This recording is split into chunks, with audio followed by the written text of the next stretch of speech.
जय हिंद दोस्तों। आज हम देखेंगे CISF हेड कांस्टेबल के लिए हिंदी का प्रैक्टिस सेट।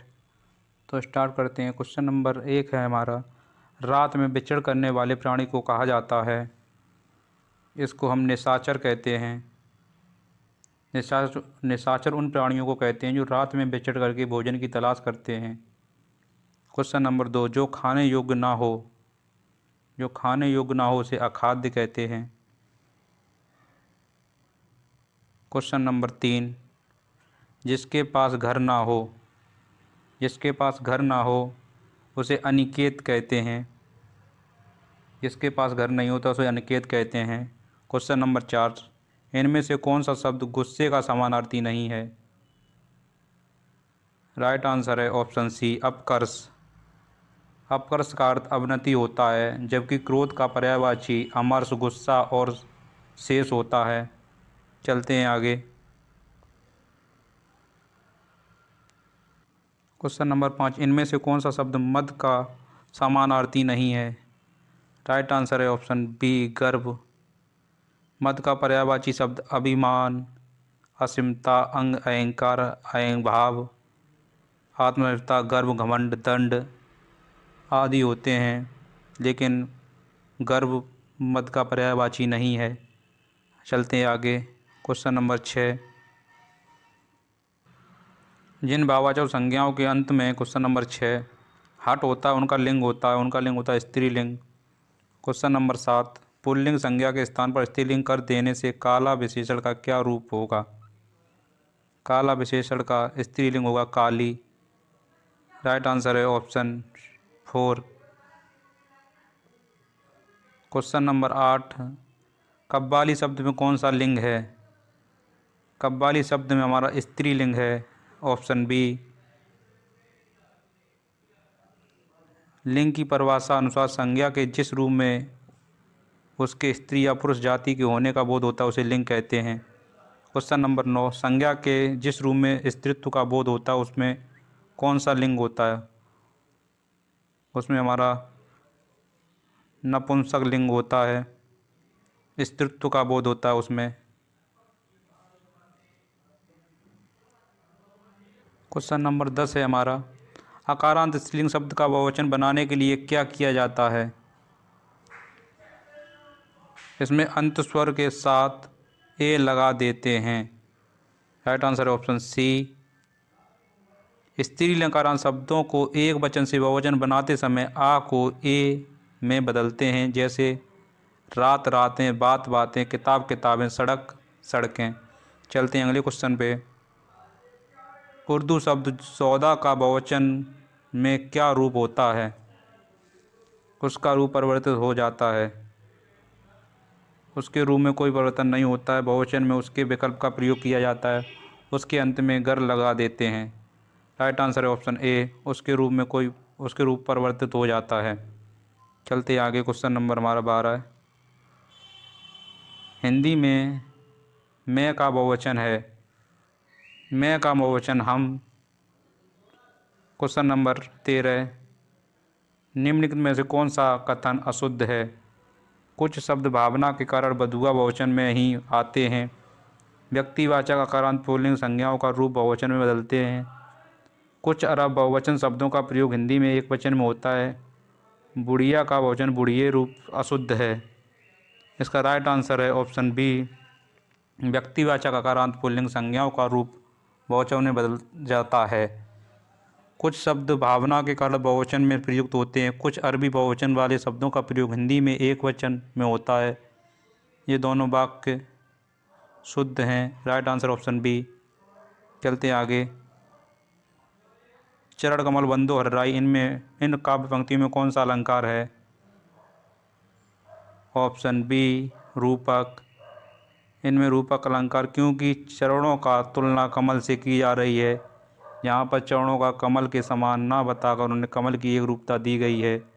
जहाँ उपमेय चरण को उपमान कमल के रूप में कर दिया जाता है वहाँ रूपक अलंकार होता है। चलते हैं आगे। क्वेश्चन नंबर 15,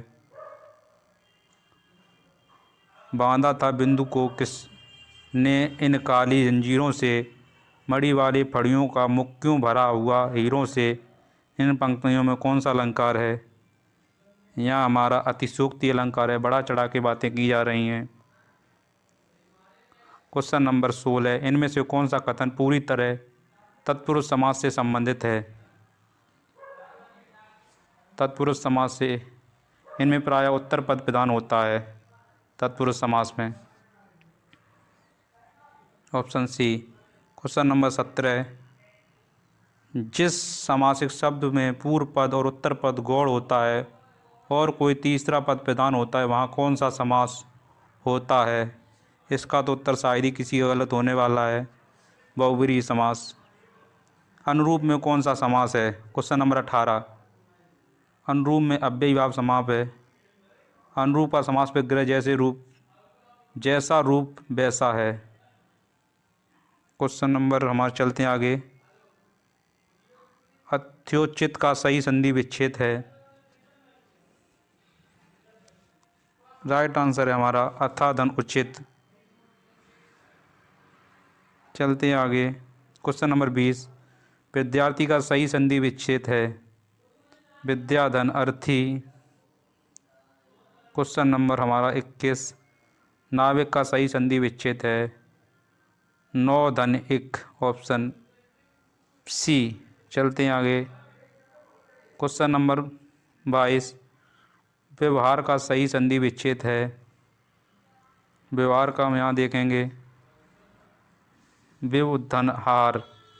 ऑप्शन ए विव धन अव धन हार व्यवहार। आगे चलते हैं। क्वेश्चन नंबर 23, सावधान का सही संधि विच्छेद है। साधन अवधान। Option D. महर्षि का सही संधि विच्छेद है। मोस्ट रिपीटेड क्वेश्चन, महर्षि का सही संधि विच्छेद है महाधन ऋषि। Option C. निश्चल का सही संधि विच्छेद है। निश्चल का सही संधि विच्छेद है। राइट आंसर है नीच धन चल। क्वेश्चन नंबर 26, सद्वर्ग का सही संधि विच्छेद है। सत धन धर्म। निम्नलिखित में शुद्ध वाक्य का चयन कीजिए। आयुष और ऋचा बाजार गई, राह चलते दोनों में तकरार हो गई। इस कहानी को एक स्त्री लेखिका ने लिखा है। बच्चे ने कहा पापा आ गई। देखते ही आप बता देंगे कौन सा गलत है इसमें। यहाँ हम देख रहे हैं ये भी हमारा आयुष और ऋचा बाजार गई, ये क्या होता है? राह चलते दोनों में तकरार हो गई। इस कहानी को एक स्त्री लेखिका ने लिखा है, ये भी गलत। बच्चे ने कहा पापा आ गई, पापा आ गए। राह चलते दोनों में तकरार हो गई। Option B. महर्षि का सही संधि विच्छेद है। ये हमारा हो चुके हैं क्वेश्चन। आगे चलते हैं। क्वेश्चन नंबर 28, निम्नलिखित में शुद्ध वाक्य का चयन कीजिए। गंदा पानी उबाल कर पिए। पड़ोसी ने मुझे स्वतंत्रता दिवस की बधाई दिया। यमुना का पानी गंदा और प्रदूषित है। बच्चे लोग क्रिकेट खेलते हैं। इसमें हमारा शुद्ध वाक्य है ऑप्शन सी, यमुना का पानी गंदा और प्रदूषित है। क्वेश्चन नंबर 29, निम्नलिखित में शुद्ध वाक्य का चयन कीजिए। सीधा लकीर खींचना बहुत कठिन है। सीधी लकीर खींचना बहुत कठिन है। Right answer option A. निम्नलिखित में शुद्ध वाक्य का चयन कीजिए। ऑफिस में हर एक और प्रत्येक। गलत हो गया है, हर एक और प्रत्येक। भूस्खलन में सैकड़ों घर तबाह हो गए। एक आदमी सबकी राज सबका राज, बीज अंकुरित होने वाला। Right answer option B. भूस्खलन में सैकड़ों घर तबाह हो गए। तो दोस्तों आज हमने देखे हिंदी के टॉप 30 क्वेश्चन। हम 25 का नहीं, हम 30 का सेट लेके चलेंगे। जिसमें 5 क्वेश्चन हमारे एक्स्ट्रा होंगे, जिससे हमारी प्रैक्टिस और अच्छी होगी। तो दोस्तों वीडियो अच्छी लगी तो वीडियो को लाइक करें और चैनल को सब्सक्राइब करें। जय हिंद, जय भारत।